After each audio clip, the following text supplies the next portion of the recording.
쇼다운 하나생명 e스포츠 대 젠지 e스포츠. This Kai'Sa is good for the DNF draft if you just cover the DRX draft, and yeah, this is much better. Way better, yeah. If you could just cover the DRX draft, you're like, oh man, this is a sick dive comp. But then you look at the lane phase into the Lucian, and you look at how many different ways that she can be peeled for, and you're like, maybe not the Kai'Sa in this case. She's going to get swatted like a bug. This makes a lot more sense. I think both of these drafts are phenomenal, to be honest with you, Atlas. I like the lane matchups here, though, a little bit more for DRX. You have the Lucian lane in the bottom, you have the Galio that can neutralize the Orianna pretty well, and then you have that counter matchup for the Rumble there for Rich topside. But DN Freaks have been way more decisive than DRX as of late, and I think that this, like, if I had to pred right now game one, I would give it to them because their comp is easier. They have been super decisive with their calls. And so we'll see whether this comp can allow them to close out that late game as well. Let's get onto the Rift. Just weren't very good at stringing the wins together, even though this has been historically a low point for the organization. Nocturne is not really a champion until level 6, so they should be able to secure this first dragon. Yep, not to mention the fact that Berserker is catching a wave towards that bottom side. So Handle is They're fighting for this, up though. Life momentarily. Life goes in, nice double pulverizes. The heroic entrance will come down. They're looking to turn on the bottom lane. As DRX with the flash forward, and Life will be taken out. That's first blood over to Teddy. But they are just going to head over to these grubs. We'll be able to take those down, and I don't think DNF are going to be contesting for these, as Rich is taking so much damage. There's that Swifty value. Silenced Dudu. The equalizer is just going to burn the minion wave, and Rich is just going to go back home.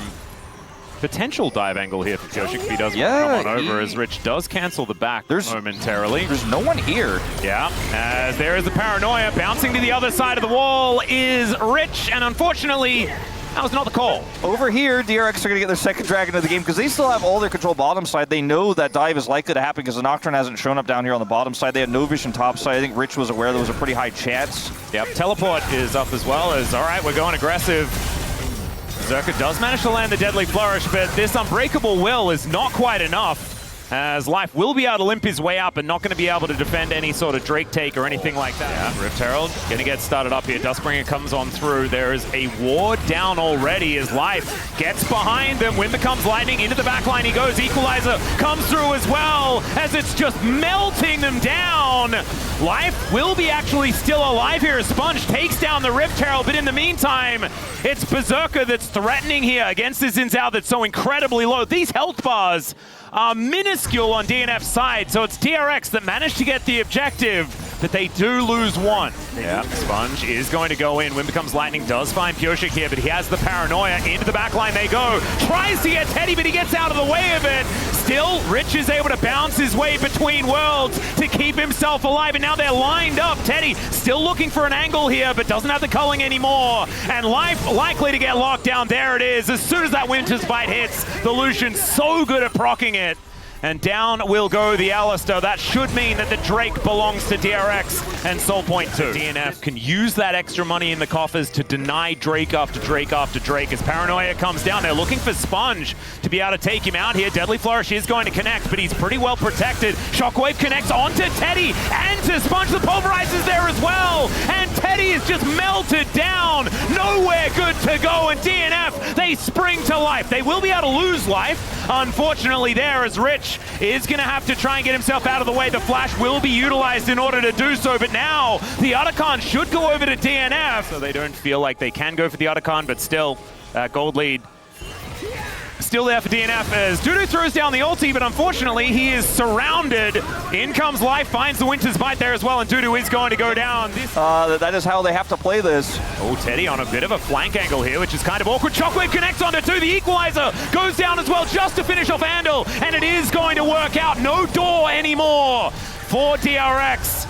As Yahoo able to use that Justice Punch to escape, but this will mean no soul for DRX. And the first Drake will be picked up by DNF. Without a DRX with a waiting game. In the meantime, we've got junglers doing battle with one another, but the fear is fantastic. Shockwave is even better from Bulldog. As Teddy's been exhausted, this culling is not going to be doing the damage that they want it to, and now Dudu has made his way into the fight. Equalizer still up and available. DRX need to be so careful because this Rumble is so scary. Still Teddy trying to go aggressive as Dudu is going to go down. The Equalizer still doing some work, but this is the DRX show now. Teddy's just dead. dead because he walked up the red carpet. But thankfully, Rich is still there with the damage, grabs the double, and DRX find their first teamfight win. A big win here for DRX. They're going to turn it straight into a Baron. He's going to trade this for a mid-outer turret here. He's the only one alive here for DNF. Oh, he's going to get away with it. He has the curtain call.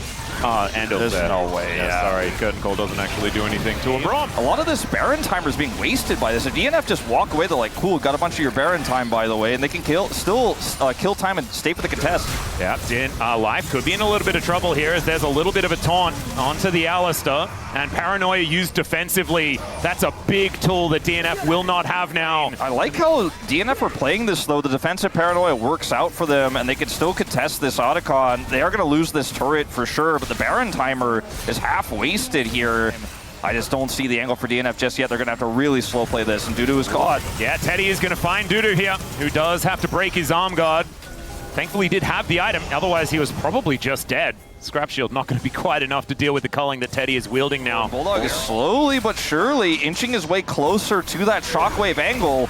Yep, Dudu still has the equalizer up as well. So if this Shockwave is going to be found, it could be a huge deal. You can see DRX trying their very best just to spread out as Pioshik will have control of this area. The Glacial Fissure goes down, but it doesn't quite work out here. It is going to be that Infernal Soul locked up for DRX though, and DNF just not actually pulling the trigger on anything. Equalizer still up, Shockwave still up. And so a DRX, of course. Shockwave finally going to be used. There's the equalizer. The curtains have been called as Andil will be sacrificed for the good of the team as Rich is going to explode as well. The fight is lost. They lost the Infernal Soul. The game is also likely lost with it, but I love to see that we've seen massive improvements here in shot calling for DNF. And they're going to get Otacon as well. Yeah, this is the thing. This is making the best out of a bad situation. Jungle Duo is also too far forward, contesting neutral. Pioshik caught. Very awkward position here as he's exhausted. Has to flash to get himself out of the way. As there's the flash pulverized from Life, but he doesn't manage to push Teddy back.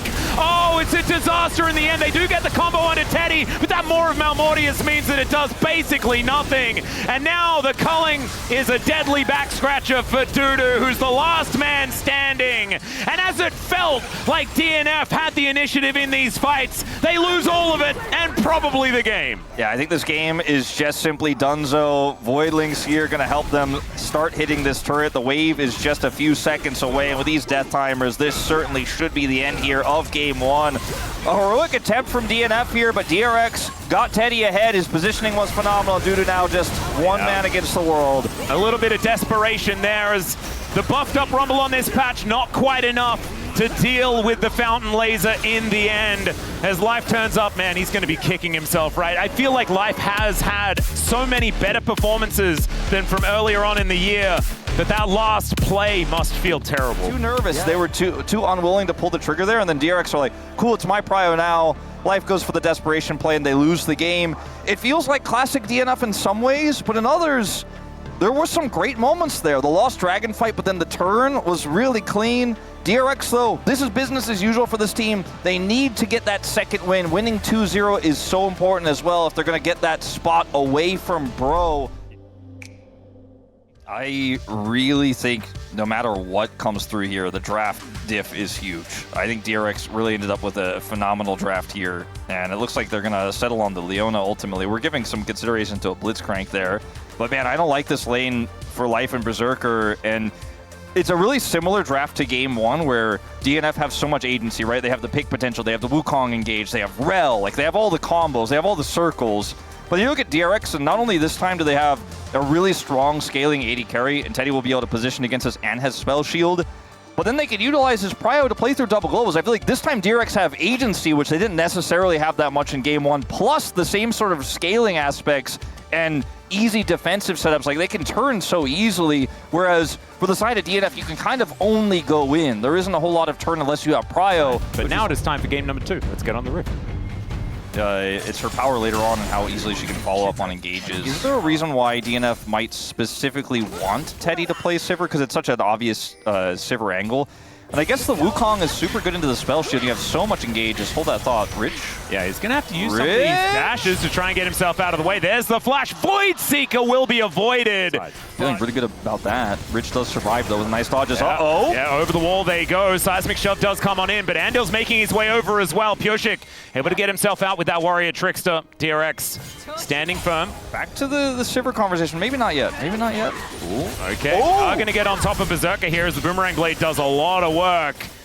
Do manage to get him down to about 400 health here and take the cleanse away as DRX retain control in this 2v2. And Life is isolated. They are going to clear this wave, and they may try to, with this stacked up wave, look for a kill. Yehu's also here. Berserker can't get any of these minions. Yeah. Bulldog is engaged. Yeah, over they go. Teddy going to flash out of the way of the Seismic Shove, and Bulldog doesn't have a brush to run to. That's first blood going over to Andil as Pyoshik just a little late to this party. Probably gets demolished proc here on the top side, so that will certainly help as Andil's looking for the engage. Yeah, and Sponge is already here. Bulldog absolutely nowhere to go. No flash, no chance. And Sponge very happy to tank up that turret. Dudu in between the turrets. And Rich is going to make it back to lane with about 50% health. That plate you were talking about does go over. So Pyoshik will at least be able to get one of these, and in fact, should be able to get all of them. He really wants to pull this off. Like, Sponge doesn't have ult, but he doesn't care. Happy to take the crashed wave and the dragon instead. Yeah, somewhat late Drake in this game at 9 minutes to go over. Yeah.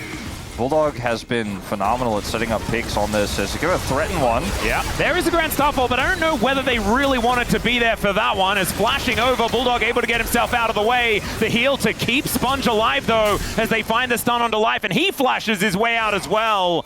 The Cyclone really helping play defense there, but lots of buttons now on cooldown. We do talk about the... Oh, never mind. I just can't make these points as the Magna Storm does come on through. Sponge going down solo. Andil as well doesn't have the Eclipse anymore. It's Teddy limping out of this fight as Yehu getting chased down here by Berserker and Life, but hits all the Qs. So Berserker going down a little bit lower. Still, it's a good pickoff. I mean, Teddy here gets caught, barely survives with a barrier there. Berserker finds a really nice angle there.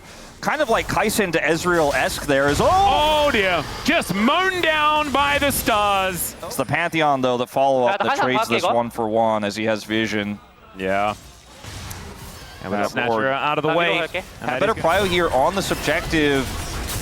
Dudu making a rotation over, though. The Unstoppable Onslaught is going to be there as he moves into position. Life flashes back up. Yeah, Void Seeker is going to connect with the Rune Prison. Does hold Berserker in place. Still Andil going to be going down alongside Sponge, and DNF just close in on DRX and shut him down. Secure of the objective, but 2 kills to boot. Might also be this first turret going down as well, but the minions are just going to leave. And man, no one has pressed any buttons on this outer turret whatsoever as Pyoshik does ride Shelly towards it, but it only goes down to 50%. But there's just not going to be a contest. DRX just electing to give this one up. Obviously, at that point, you kind of have to give his life. So Magna Storm will be connecting here onto Sponge, trying to get himself out of this one, but I don't think it's going to work, and it doesn't. Life is going to be able to burn him down. The Hex Gates were also bringing Pyoshik in, and this could just mean Otacon at the same time. And, I mean, they are going to try to get this mid-turret, and they should be able to, but I don't know if it's 100% worth. Yeah, it is going to be the Unstoppable Onslaught there just to deny Andil's engage. But as Rich fighting against Dudu, it's a very long lane. No ulti up for the next 8 seconds at least, as Rich does need to respect this Q that's doing a fair bit of work. And look at this. I mean, I feel like Rich is trying so much harder than Dudu, but Dudu is still just winning. In comes Sponge, though, to try and make this an uneven fight, as Rich hasn't even used the ulti yet. There is no way that Dudu's getting out of this one as the ult picks him up, and down goes the Scion. Rich finally getting some revenge from this horrific early game. Rich just needs to be able to get his ult off in the right stages in these fights. The wall is going to be set up. DRX do have Sponge moving up, but Life is going to turn up as well. Sponge a little bit late on this play. The teleport to come in and bring Rich towards the fight. The Seismic Shove is fantastic. Sponge trying to keep himself alive, but it's not going to work as Rich is just desperately trying to get back to his teammates as Teddy and Andil just a little late. But look at this. They just put Berserker on the dragon basically alone.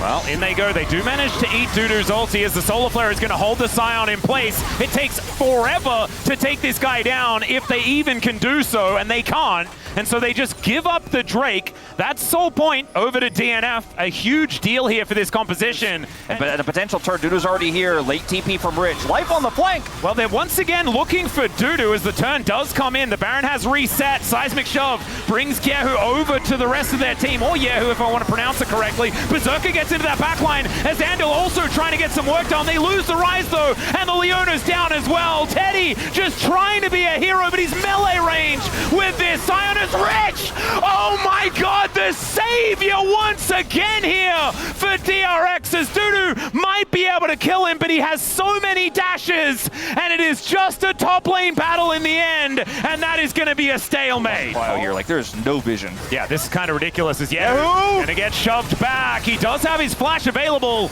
Is just going to try not to use it, and he doesn't actually. He's the only one with teleport, so he can go for a reset. Yeah, he is going to get on over there. Solar Flare is going to connect onto the Scion once again. They really want to be able to take down Dudu as Teddy finally does damage to him, but the Drake is just going down. This is Hextech Soul, DRX. You cannot just give this up, but they will anyway. The Grand Starfall does absolutely nothing, as now in goes Andal. There is the public execution to take down the Talir, and Teddy is free hitting. Life going down so low, but Teddy doesn't get hit by any of the abilities, and Rich is a monster!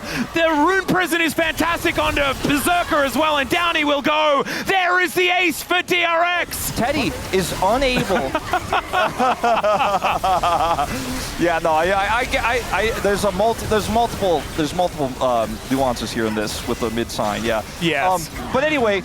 And DNF are like, we gotta somehow kill this guy. How can we do it? We have no prio. Elder spawns. This is going to have to be a heroic fight here as Solar Flare not doing too much really as Andal goes in. Pioshik finds the backline. Teddy? Oh god, the orders from Teddy are massive. He flashes to get out of the way. The public execution connects onto Berserker. Rich, where have you been all year, you absolute god? As Dudu goes down and DRX, I think this should be able to, or maybe just the end of the game as Sponge just running towards Berserker as best he can. Needs a little bit of a better arm for that one as the Seismic Shove is likely to do a fair bit of work here, but Sponge is still going to be okay, and DRX are going to close this one out. Sponge super low, Teddy was low, but he just did not care. Like I said, they want to kill him, they got to kill him, but they just can't, Atlas, and he does so much damage. It's like diving a fountain. And they do not have a wave. Yeah, okay, so it's not the end of the game just yet. It's going to have to be a really clean fight here. I mean, they have so much damage as this will just be secured by Sponge. And now Elder, even though these health bars are low, there's no teleport on Dudu. And so DNF, I don't think you can risk this one. Ult. Maybe they could catch some of these members and split them and remove some of these buffs. Oh, the turret's still alive. You're going to shelter them. And they're going to use this Elder to just turn it into a brief Exodia here. It can't be Exodia because they do not have the soul. Trying to get Rich up to touch this turret is difficult as Solar Flare connects onto Dudu once again. The Grand Starfall to bring in Sponge, but he's straight into the bouncy castle as Pioshik will get eaten by a dragon. And unfortunately, even when you kind of try to just throw your life away, you've got a Guardian Angel, you've got an Elder Drake, and they've still got 20 seconds of that one as, oh my, even the ricochets are just doing so much work here. The wave is getting thin, but there's just enough here, I think, for DRX to end the Weaver's Wall attempt here, but there's too many minions. Oh, public execution is supercharged out of the way of there as DRX still continue. And I think despite everything, DNF are not going to be able to make it work. Despite Hextech Soul, it's not going to be enough to save it as DRX keep themselves alive. Performing the best we've seen all year. That was absolutely absurd. Do you know what it makes me think about Wolfhearts and those champions, you know, somewhat similar. So maybe he sort of found his calling as Teddy. Yeah. And DRX get it done. It wasn't the cleanest, but it's Rise Group. That's about as clean as it gets. So that Gold Graph and Rise Group, League of Legends enthusiasts are hoping for that Gold Graph and Rise Group. They've been searching for it for a while. Exactly right. And honestly, it was linear kind of at the end. It's Rising Rich. My heart says yes. I do think that Teddy had a phenomenal series as well, but honestly, if it's one of those two, we're happy. I think people are... Thank you very much, guys. This is Seer for the POM interview translation, joined by Rich on the side of DRX. In round 4, you were defeated by TN Freaks, but you got a 2-0 revenge today. And since round 3, This is DRX's first 2-0. How do you feel? Before our match started, our coach actually really just begged us to get a 2-0. Finally, we were able to grab it, so I'm just really relieved. And following your last one, you got your second POM in a row. Surely you knew that you were getting it right? Honestly, I thought that Teddy was going to get it. I think it was just the impact from the team fight that got me the POM today. And yes, we have that replay prepared for later. And in game 1, it was neck and neck, but the last team fight where Aurora caught Nocturne determined the game. So in the intense moment, what was the plan to take the lead? No, I just really wanted to open up the team fight and try to waste the enemy's spells, but I really tried to go for the Nocturne the entire time.